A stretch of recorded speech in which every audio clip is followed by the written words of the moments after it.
Hacienda podrá fijar libremente el tipo impositivo al autónomo si aplica mal el IVA en facturas simplificadas. La Unión Europea valida que la Administración estime la deuda en caso de aplicar mal el impuesto. Una nueva sentencia de la Unión Europea avala que si el autónomo aplicó mal la cuota en operaciones de facturas simplificadas, la Administración estime libremente cuánto debió recaudar el trabajador por cuenta propia. La estimación de IVA por parte de la Administración se aplicó a una empresa que gestionaba un área de juegos. Una nueva sentencia del Tribunal de Justicia de la Unión Europea, TJUE, establece que en el caso de los autónomos y los empresarios que emiten facturas simplificadas, la Administración tributaria o un órgano jurisdiccional nacional pueden estimar el IVA a cobrar en las facturas cuando se haya facturado erróneamente. Es decir, que si se ha aplicado mal el tipo de IVA en las facturas simplificadas, Hacienda puede determinar libremente la parte adeudada o cuánto se debió recaudar mediante una estimación por su cuenta. Esta sentencia afecta desde peluquerías a bares y restaurantes, pasando por los comercios o el transporte de personas. Se trata de una situación análoga a la aplicación del denominado método de estimación indirecta que Hacienda tiene potestad para emplear y con el que puede determinar cuánto pagar en IRPF cuando el autónomo o empresario no puede proporcionar los datos necesarios para justificar su contabilidad. La sentencia es relevante para aquellos trabajadores por cuenta propia que emiten facturas simplificadas, como sucede con aquellos que prestan bienes o servicios al consumidor final o que realizan operaciones que no superan los 400 euros o los 3.000 euros para determinados supuestos reflejados en la normativa. La Administración denegó la rectificación posterior del IVA. En la sentencia, una sociedad de responsabilidad limitada que explotaba un área de juegos cobró un precio de entrada al espacio recreativo superior al establecido en la normativa. En este caso, un 20% en lugar de un 13%. Para cobrar la entrada, la empresa, ajustándose a la ley y bajo el importe de la entrada, las emitió simplificadas, pero a un tipo de gravamen equivocado, rectificándolas después una vez que las prestaciones de servicios se habían llevado a cabo. Sin embargo, la Administración tributaria denegó la corrección del tipo de IVA posteriormente ante la dificultad de modificar las facturas a los clientes finales y la imposibilidad de conocer la identidad de los mismos y emitirles el crédito cobrado erróneamente. Al respecto, TJUE estableció que en supuestos como este, en los que se factura el IVA incorrectamente y no es posible justificar ni modificar la contabilidad, que la Administración puede estimar la cuantía de IVA que debe recaudar el negocio basándose en el artículo 203 de la Directiva del IVA.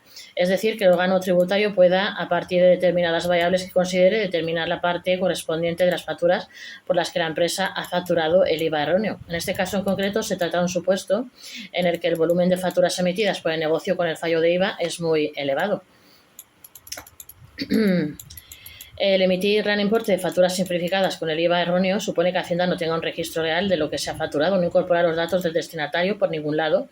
Si hay un volumen alto de facturas simplificadas que se han emitido a un tipo de IVA que está mal, que sea una factura simplificada, no impide que la Administración puede valerse de la estimación directa para calcular lo que necesite. Hacienda puede establecer el método de estimación indirecta para pagar el IRPF. De manera equivalente, cuando se produce el incumplimiento de obligaciones registrales y contables, la falta de presentación de declaraciones o la desaparición de los libros contables, los registros o los justificantes de las operaciones anotadas en ellos, se puede motivar que la Inspección de Hacienda aplique el método de estimación indirecta y decida cómo y cuándo cuánto debe tributar en renta el autónomo. Es un recurso que la ET puede emplear, por ejemplo, cuando no tiene datos para poder emitir una paralela al trabajador por cuenta propia. La agencia tributaria realiza esta estimación tomando en cuenta diferentes variables como datos procedentes de estudios de instituciones públicas o empresas privadas, muestras obtenidas además de datos económicos, índices o módulos fijados, así como datos económicos que se tengan del contribuyente, por ejemplo, resultados de ejercicios anteriores. Que autónomos emiten facturas simplificadas. Fuentes de la agencia tributaria remiten que trabajadores por cuenta propia son los que pueden emitir facturas simplificadas en sus operaciones. Estas pueden realizarse en las operaciones con un importe no superior a los 400 euros con IVA incluido o en el caso de elaborar facturas rectificativas. También en operaciones que no superen los 3.000 euros cuando se trate de los siguientes supuestos, entre otros, ventas al por menor cuando el destinatario no sea otro profesional o empresario, ventas o servicios a domicilio del consumidor, servicios de hostelería y restauración prestados por restaurantes, bares y similares y suministro de comidas y bebidas para consumir en el momento, servicios de peluquería, institutos de belleza, transporte de personas y equipajes, salas de baile o discotecas, revelados de fotografía y servicios prestados en estudios de fotografía, tintorerías y lavanderías y aparcamiento de vehículos y uso de instalaciones deportivas. Seguimos, aclarado este tema, seguimos con otro. Los autónomos denuncian retrasos y trámites interminables para acceder a las ayudas públicas. Los gestores denunciamos que las ayudas se diseñan con trámites y requisitos muy complejos para los autónomos. Se dejan de ejecutar hasta el 70% de las subvenciones destinadas a los trabajadores por cuenta propia. Los autónomos denuncian retrasos y trámites interminables para acceder a las ayudas públicas, normas complejas y plazos ajustados que dejan sin ejecutar hasta el 70% de las subvenciones.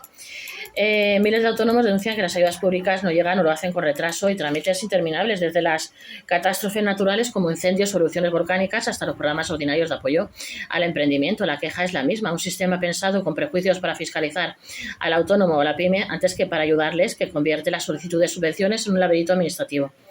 Formularios difíciles, plataformas que fallan y resoluciones que se demoran durante meses o parte del día a día de quienes intentan acceder a las subvenciones. A menudo los plazos escasos y la complejidad de la normativa multiplican los obstáculos para autónomos y pequeñas empresas. En la práctica, esto se traduce en que la ejecución real de las líneas de apoyo apenas ronda el 35% según estimaciones de la Federación Nacional de Asociaciones de Trabajadores Autónomos ACTA, un porcentaje muy inferior al de otros países europeos. Las ayudas públicas son un engorro burocrático según los agricultores y los ganaderos. Un ejemplo reciente es el caso de los agricultores que a través de la Unión de Uniones denunciaron que las ayudas por los incendios forestales son un engorro burocrático que no llega fácilmente a los afectados. Aunque se han activado ayudas directas, según esta asociación, benefician sobre todo a ayuntamientos y propietarios, pero no tienen en cuenta que la mayoría de profesionales afectados son arrendatarios. En este sentido, el objetivo debe ser que las ayudas se reciban rápido y con una justificación sencilla, porque de lo contrario la burocracia se convierte en un segundo incendio. Con años de experiencia tramitando ayudas para autónomos, detallamos que en este caso la normativa es excesivamente compleja, pensada más para proteger a la administración que para ayudar al ciudadano. A esto se suma la falta de personal cualificado suficiente en las oficinas públicas, que ralentiza cualquier procedimiento. A pesar de que para un presidente de los gestores lo más preocupante es que la gestión de las solicitudes no se han adaptado a las necesidades reales y seguimos anclados en procesos burocráticos anticuados que desincentivan a quienes necesitan ayuda urgente.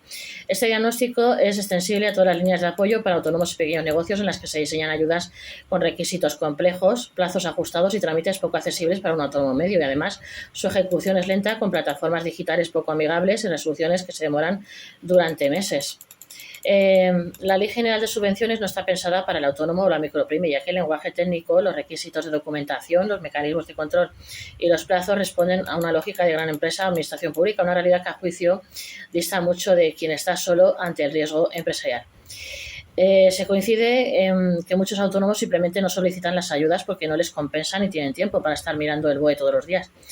Se destacó problemas como el lenguaje administrativo complejo, cuantías que no compensan la carga burocrática y la falta de recursos para contratar ayuda externa.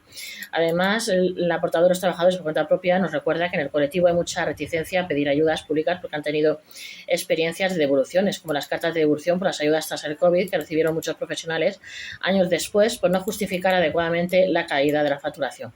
Se recuerda que durante la pandemia revisaron todos los boletines oficiales y se dieron cuenta de que había autónomos de algunas localidades que podían haber obtenido casi 6.000 euros al mes en ayudas, y lamento que muchos no se enteraran o no les merecía la pena. A pesar de que la digitalización prometía agilizar el trato en la administración, el presidente de los gestores es que como espejismo, porque lo digital no garantiza simplicidad y a la hora de la verdad nos encontramos con portales inaccesibles, formularios mal diseñados, plataformas que fallan y un exceso de trámites que siguen pidiendo documentos que ya tiene la propia administración.